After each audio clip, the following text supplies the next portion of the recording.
Hello friends, welcome to our channel and good morning to all of you.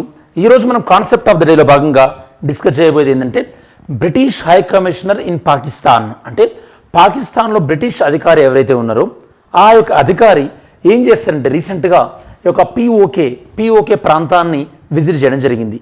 ఈ విజిట్ని భారతదేశం యొక్క external affairs అంటే భారతదేశ విదేశాంగ శాఖ మంత్రి యొక్క ఆఫీస్ అనేది తీవ్రంగా ఖండించింది. మరి దీన్ని ఎందుకు ఇలా క్రిటిసైజ్ చేయాల్సి వచ్చింది? ఈ కాన్సెప్ట్ని మనం ఒకసారి చర్చించుకోవడానికి ట్రై చేద్దాం.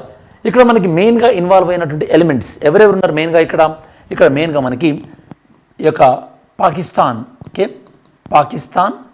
పాకిస్తాన్ ఇన్వాల్వ్ అయింది. దాంతోపాటు మన నెక్స్ట్ ఇండియాకి సంబంధించినటువంటి పిఓకే ఇన్వాల్వ్ అయింది. And British high commissioner to Pakistan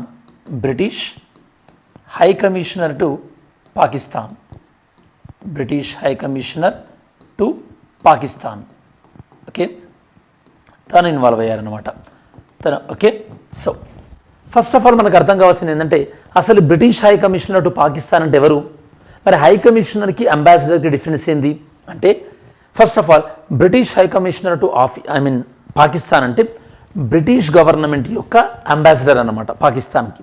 కాకపోతే పాకిస్తాన్ కానీ ఇండియా కానీ బ్రిటన్ కానీ ఇవన్నీ కూడా కామన్వెల్త్ కంట్రీస్, అంటే కామన్వెల్త్లో కూటమిలో ఒక భాగం కాబట్టి వాళ్ళ రిప్రజెంటేటివ్స్ని వాళ్ళు అంబాసిడర్ అన్నారు. ఏమంటారు? హై కమిషనర్ అంటారు. ఓకే, మీకు గుర్తుంటే కనుక కొద్ది ఇండియన్ పాలిటీ పైన కమాండ్ ఉంటే మన ఇండియన్ హై కమిషనర్ పోస్ట్ని ఫస్ట్ టైం బ్రిటన్లో, ఓకే జాగ్రత్త వినండి, బ్రిటన్లో ఇండియన్ హై కమిషనర్ యొక్క పోస్ట్ని ఫస్ట్ టైం ఎప్పుడు మనం క్రియేట్ చేసినాం, వెన్ వి క్రియేటెడ్ దాట్. సరే, ఈ బ్రిటిష్ కమిషనర్ ఎవరైతే ఉన్నారో, హై కమిషనర్ ఎవరైతే ఉన్నారో పాకిస్తాన్కి సంబంధించిన వ్యక్తి, తను పాకిస్తాన్ మంత్రులతో కలిసి పిఓకేని విజిట్ చేశారనమాట. ఇండియా ఇప్పుడు దాన్ని ఆబ్జెక్ట్ చేస్తుంది. First of all India object చేయడానికి రీజన్ ఏంది? Why India objecting? మన భారతదేశం ఆబ్జెక్ట్ చేయడానికి రీజన్ ఏంది? రీజన్ ఏంటంటే మనకు అర్థం కావాల్సింది పిఓకే మన భారతదేశంలోని ప్రాంతం కాబట్టి మన భారతదేశంలోని ప్రాంతానికి వాళ్ళు విజిట్ చేయడం ద్వారా ఇప్పుడు ఎవరికి ఈ యొక్క ప్రాంతం పైన ఒక అథెనిసిటీ ఇచ్చినట్టు అవుతుంది, ఎవరికి ఈ ప్రాంతం పైన కొద్దిగా హక్కులు, అంటే వీళ్ళు ఇచ్చేదేం లేదు బ్రిటిష్ వాళ్ళు, కాకపోతే ఆ యొక్క ఆప్టిక్స్, ఆ యొక్క ఇమేజ్ ఎవరి వల్ల జనరేట్ అవుతుంది? ఇలాంటి విజిట్స్ వల్ల. అందుకోసం మీరు గుర్తుంటే కనుక ఇంతకుముందు కూడా యుఎస్ అంబాసిడర్, పాకిస్తాన్లోని యుఎస్ అంబాసిడర్ గతంలో తను యొక్క గిల్గిట్ బల్టిస్తాన్ ప్రాంతానికి, ఓకే మీరు చూస్తే కనుక దీన్ని మనం గిల్గిట్ బల్టిస్తాన్ అంటాం, దీన్ని మనం పిఓకే అంటాం. ఈ యొక్క గిల్గిట్ బల్టిస్తాన్కి తను విజిట్ చేశారు. కాకపోతే అప్పుడు తను విజిట్ చేసింది ఏంటంటే అమెరికా సహాయంతో కడుతున్నటువంటి ప్రాజెక్టులు చూడడానికి విజిట్ చేశానన్నారు, అది అయిపోయింది. సో మన ఇదంతా మన భారతదేశంలో ఒక ప్రాంతం మనం అనుకుంటున్నాం. ఈవెన్ మనం గుర్తుంటే కనుక మన union home minister Amit Shah గారు జమ్మూ కాశ్మీర్కి సంబంధించినటువంటి ఇష్యూ పైన మాట్లాడుతూ ఇప్పుడు మనం జమ్మూ కాశ్మీర్ అసెంబ్లీలో ఈ పిఓకేకి సంబంధించి ఆల్మోస్ట్ ఆల్ ఒక 24 సీట్స్, 24 సీట్లు పిఓకే ప్రాంతానికి మనం రిజర్వ్ కూడా చేసుకున్నాం అన్నమాట. అంటే పిఓకే ప్రాంతాన్ని ఇప్పటికి కూడా మన భారతదేశంలోని ఒక భాగంగా కన్సిడర్ చేస్తున్నాం కాబట్టి దాన్ని రిజర్వ్ చేస్తాం కదా, ఇది పాయింట్ ఇక్కడ మనం చేసేది. ఓకే, సో మన ఇండియా ఇష్యూ ఏంది? మన ఇండియా ఇష్యూ ఏంటంటే ఇండియా ఏం చేసింది? PoK is a part of India. మరి ఇండియాలో పార్ట్ అన్నప్పుడు పాకిస్తాన్ వాళ్ళ అఫీషియల్స్తో ఆ ప్రాంతాన్ని మీరు ఎలా విజిట్ చేస్తారు? అలా విజిట్ చేయడం అనేది దేనికి violation? It is violation of India's sovereignty, మన భారతదేశం యొక్క ఇది సావరెనిటీకి, అలానే భారతదేశం యొక్క ఇంటిగ్రిటీకి అగెనిస్ట్, ఇది ఇంటిగ్రిటీకి అగెనిస్ట్ అని చెప్పేసి మనం ప్రొటెక్ట్ చేసాం అన్నమాట. అంటే మన ఇండియాలో కూడా బ్రిటిష్ హై కమిషనర్ ఉంటారు కదా, వాళ్ళకి ఇన్ఫర్మేషన్ మనం చెప్పినాం. నెక్స్ట్ మనకు అర్థం కావాల్సింది ఏంటంటే అసలు ఈ యొక్క పిఓకే ఏ విధంగా వచ్చింది ఉనికిలోకి? అసలు మనకి ఇదంతా కూడా జమ్మూ కాశ్మీర్ ఈ ప్రాంతం అంతా మనదే అయినప్పుడు ఈ పాకిస్తాన్ ఎలా ఆక్రమించుకోగలిగింది? ఎలా ఆక్రమించుకుందో మీకు అర్థం కావాలంటే 1948లో జరిగినటువంటి యుద్ధం గురించి తెలియాలి మీకు. ఇండియా పాకిస్తాన్ మధ్యలో 1948లో ఇక్కడ ఉన్నటువంటి ఎవరైతే రాజా హరి సింగ్ ఎవరైతే ఉన్నారో తను హిందూ రూలర్, జమ్మూ కాశ్మీర్కి సంబంధించినటువంటి వ్యక్తి. ప్రజలేమో ఎక్కువ మంది ముస్లింలు. ఇక బ్రిటిష్ వాళ్ళు మన భారతదేశం నుంచి వెళ్ళిపోయేటప్పుడు ఇలాంటి సంస్థానాలను ఏం చేశారంటే కనుక మీరు ఇండియాలోనైనా జాయిన్ అవ్వచ్చు, లేదా పాకిస్తాన్లోనైనా జాయిన్ అవ్వచ్చు, లేదా ఇండిపెండెంట్గానైనా ఉండొచ్చు అన్నారు. కాబట్టి తను ఇండిపెండెంట్గా ఉందాం అనుకున్నాడు. కాకపోతే పాకిస్తాన్ డైరెక్ట్గా అటాక్ చేస్తే ఇతనిపైన ప్రపంచ దేశాలు ఏమనుకుంటాయో అని చెప్పేసి పాకిస్తాన్ ఏం చేసింది, లోకల్గా ఉన్నటువంటి ట్రైబల్స్ ఎవరైతే ఉంటారో ట్రైబల్స్ని ఎంకరేజ్ చేసి ఈ యొక్క రాజు పైన దండెత్తడం స్టార్ట్ చేశారనమాట. అప్పుడు రాజు ఏం చేశాడు, మన ఇండియాతోని ఒక అగ్రిమెంట్ చేసుకున్నాడు. ఇండియాతోనే ఒక అగ్రిమెంట్కి వచ్చాడు ఆ రాజు. ఎవరు, ఈ యొక్క కాశ్మీర్ రూలర్, జేఎండ్కే రూలర్ ఇండియాతోనే ఒక అగ్రిమెంట్ చేసుకున్నాడు. ఆ అగ్రిమెంట్ ఏంటంటే ఇన్స్ట్రుమెంట్ ఆఫ్ యాక్సెషన్ అగ్రిమెంట్ చేసుకున్నాడు. ఈ అగ్రిమెంట్ ప్రకారం ఇండియా ఇతన్ని ప్రొటెక్ట్ చేయాలి. అలా ప్రొటెక్ట్ చేయడానికి కోసం అని చెప్పేసి ఇండియా తన ఆర్మీని పంపించింది. అలా మనకి ఇండియా పాకిస్తాన్ వార్ అనేది స్టార్ట్ అయింది, ప్రొటెక్ట్ చేయాలి.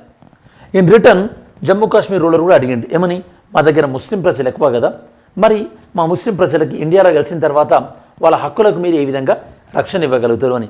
అప్పుడు ఇక ఇండియా భారతదేశ ప్రభుత్వం జమ్మూ కాశ్మీర్ కోసం తీసుకొచ్చినటువంటి రక్షణ కోసం తీసుకొచ్చింది మనకి ఆర్టికల్ 370. ఇది మీకు అర్థం కావాలి. సో మరి ఇండియా ఈ విధంగా ఇన్వాల్వ్ అయినప్పుడు, పాకిస్తాన్ ఇలా ఆక్రమించినప్పుడు ఇండియా పాకిస్తాన్ పైన యుద్ధం ప్రకటించకుండా అప్పుడు మన ఫారిన్ పాలసీలో మనం ఏం నమ్మేవాళ్ళం అంటే అంతర్జాతీయ సంస్థలు మనకు న్యాయం చేస్తాయి అని నమ్మేవాళ్ళం. కాబట్టి మనం ఏం చేసినాం, అంతర్జాతీయ సంస్థల దగ్గరికి వెళ్ళినాం. అది మనం చేసినటువంటి బిగ్గెస్ట్ మిస్టేక్. అప్పుడు యుఎన్ సెక్యూరిటీ కౌన్సిల్, ఐక్యరాజ్యసమితి భద్రతా మండలిలో మెయిన్గా ఉన్నటువంటి యూకే అండ్ యుఎస్ఏ పాకిస్తాన్కి మద్దతు ఇచ్చారు. ఎందుకంటే అప్పుడు మన ఇండియా రష్యా కొద్దిగా క్లోజ్ ఉంది కాబట్టి అని చెప్పేసి. ఇది మీరు గుర్తుపెట్టుకోవాలి. దానివల్ల ఏమైంది, యుఎన్ఓ ఏం చేసిందంటే, సరే పాకిస్తాన్ ఏదైతే ఆక్రమించిందో ఆక్రమించింది, మీరిద్దరు కూడా రెండు దేశాలు కూడా యుద్ధాలు పెట్టుకోవద్దని చెప్పేసి అప్పుడు ఉన్నటువంటి యుఎన్ఓ ఏం చేసింది, ఇండియా పాకిస్తాన్ మధ్యలో దీన్ని పిఓకేని డ్రా చేసింది, పిఓకేని ప్రకటించింది అనమాట. ఓకే, ఇది ఇప్పుడున్నటువంటి సెటిల్మెంట్. ఈ పిఓకేను అంటే ఇది లైన్ ఆఫ్ కంట్రోల్ ఎల్ఓసిని చేసి ఇదేమో పిఓకే, ఇదేమో గిల్గిట్ బల్టిస్తాన్గా యొక్క డిమార్కేషన్ జరిగింది. ఈ విధంగా పిఓకే అండ్ గిల్గిట్ బల్టిస్తాన్ ఉనికిలోకి వచ్చినాయి. సో ఇక్కడ మనకి మెయిన్గా మనం ఎందువల్ల ఫెయిల్ అయినామంటే అంతర్జాతీయ సంస్థల్ని రక్షించడం వల్ల. ఈ పాయింట్లో మీ వ్యూ ఏంది, ఇండియా వ్యూ కరెక్టేనా, అప్పుడు కరెక్టేనా మనం స్టెప్ తీసుకుంది ఫారిన్ పాలసీ ప్రకారం, లేదా మనం ఇంకా వేరే ఏదైనా చేయాల్సి ఉంటుండేనా. ఇక్కడనే సియాచిన్ గ్లేషియర్ కూడా గిల్గిట్ బల్టిస్తాన్కి చాలా దగ్గరలోనే ఉంటుంది. ఇది కంప్లీట్గా ఇండియా కంట్రోల్లో ఉంది. దీన్ని పాకిస్తాన్ ఆక్రమించాలని ట్రై చేసింది. ఆల్రెడీ గిల్గిట్ బల్టిస్తాన్లో కొంత ప్రాంతాన్ని 1963లో పాకిస్తాన్ ఏం చేసింది, చైనాకి ఇచ్చింది. చైనా వాళ్ళు, ఈ ప్రాంతం చైనా వాళ్ళ కంట్రోల్లో ఉంది కదా, ఇదంతా కూడా చైనా కదా, మరి ఈ ప్రాంతాన్ని కనెక్ట్ చేసుకోవాలని చెప్పేసి చైనా వాళ్ళు ఆక్సాయిచిన్ ప్రాంతం వాళ్ళ కంట్రోల్ ఉంది కాబట్టి 1962 తర్వాత ఆక్సాయిచిన్ ప్రాంతాన్ని చైనా వాళ్ళు ఇప్పుడు వదులుకోవడానికి సిద్ధంగా లేరు. ఎందుకు, ఇది కనెక్టివిటీ పాయింట్ ఆఫ్ వ్యూ ఉపయోగపడుతుంది కాబట్టి. అండ్ చైనా వాళ్ళు ఏం చేస్తున్నారు, ఈ ప్రాంతం నుంచి వాళ్ళు అరేబియన్ సముద్రానికి చైనా పాకిస్తాన్ ఎకనామిక్ కారిడార్ అని ఒక ప్లాన్ చేస్తున్నారు. ఆ economic corridor China Pakistan economic corridor అంటారు దాన్ని, చైనా పాకిస్తాన్ ఎకనామిక్ కారిడార్. ఇది ఎక్కడి నుంచి వెళ్తుంది, పిఓకే నుంచి వెళ్తుంది. అందుకోసం ఇండియా కూడా మనకి ఈ ప్రాజెక్ట్ ఎందులో భాగం, BRI belt and road initiative భాగం కాబట్టి బిఆర్ఐ ప్రాజెక్టును కూడా ఇండియా వ్యతిరేకిస్తుంది. మన మాల్దీవ్స్ ఏం చేస్తుంది, ఈ బిఆర్ఐ ప్రాజెక్ట్ మాల్దీవ్స్కి ఎంతగానో ఉపయోగపడుతుంది, మేము దాన్ని ఆహ్వానిస్తున్నామని చెప్పేసి మాల్దీవ్స్ వాళ్ళు అన్నారు. ఖచ్చితంగా మన భారతదేశానికి అది నెగిటివ్గానే అని చెప్పొచ్చు, అంటే మన భారతదేశానికి నెగిటివ్గా మాట్లాడారని చెప్పొచ్చు మనం.